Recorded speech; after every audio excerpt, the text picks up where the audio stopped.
Now, in a major announcement, Israeli Prime Minister Benjamin Netanyahu has vowed to annex 1/3 of West Bank if he wins next week's re-election. Netanyahu has said that he will annex the area covering the Jordan Valley and northern Dead Sea, which were occupied by Israel in the 1967 Six-Day War.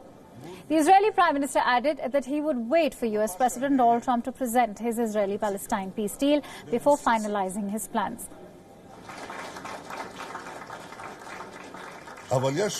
מקום אחד שבו ניתן להכיל את הריבונות הישראלית מיד לאחר הבחירות. אם מקבל מכם, אזרחי ישראל, מנדט ברור לעשות זאת. בחודשים האחרונים הובלתי מאמץ מדיני בכיוון הזה, ובימים האחרונים בשלו התנאים המדיניים לכך. היום אני מודיע על כוונתי להכיל עם הקמת הממשלה הבאה את הריבונות הישראלית על בקעת הירדן וצפון ים המלח. The Jordan Valley, which accounts for 1/3 of the West Bank, is home to nearly 65,000 Palestinians and 11,000 Israelis. The Palestinians want the region to be part of their future state. As expected, Netanyahu's remarks set the alarm bells ringing in the Arab world. The chief Palestinian negotiator, Saab Erakat, said that West Bank's annexation amounted to a war crime. Annexation of occupied territories is a war crime. So Mr. Netanyahu and those who help or aid Mr. Netanyahu in such a vision of annexing Jerusalem, annexing Hebron, annexing the Jordan Valley, the Jordan River, the Dead Sea, and then keeping Palestinians in their small towns and villages as prisoners without any freedom, that is a war crime. The international community must stand tall now, all, to say a big no and to stop treating Israel as a country above the laws of man. Saudi Arabia has called for an emergency meeting of the foreign ministers of the 57 members of the Organization of Islamic Cooperation. In a statement, the Saudi Royal Court said, and I quote, "The kingdom affirms that this declaration is a very dangerous escalation against the Palestinian people and represents a flagrant violation of the UN Charter and the principles of international law." Condemning Netanyahu's announcement, Jordanian Foreign Minister Ayman Safadi said that killing all chances for peace for electoral purposes was irresponsible and dangerous.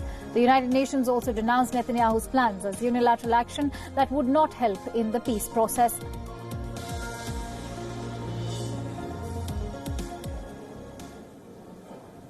The Secretary General's position has always been clear and consistent. Unilateral actions are not helpful in the peace process. Our position today is unchanged and is reflected in relevant UN resolutions.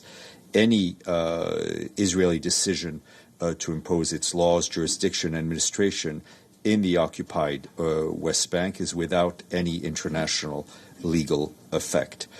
I think such a prospect would be devastating to the potential of reviving negotiations, regional peace, and the very essence of a two-state solution.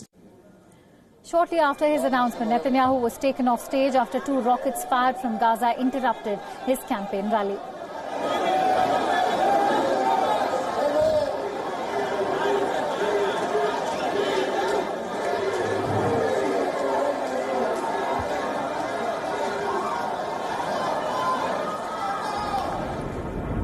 Rocket alerts were also sounded in nearby areas. The Israeli forces responded with an airstrike targeting at least 15 Hamas terror centers in the Gaza Strip.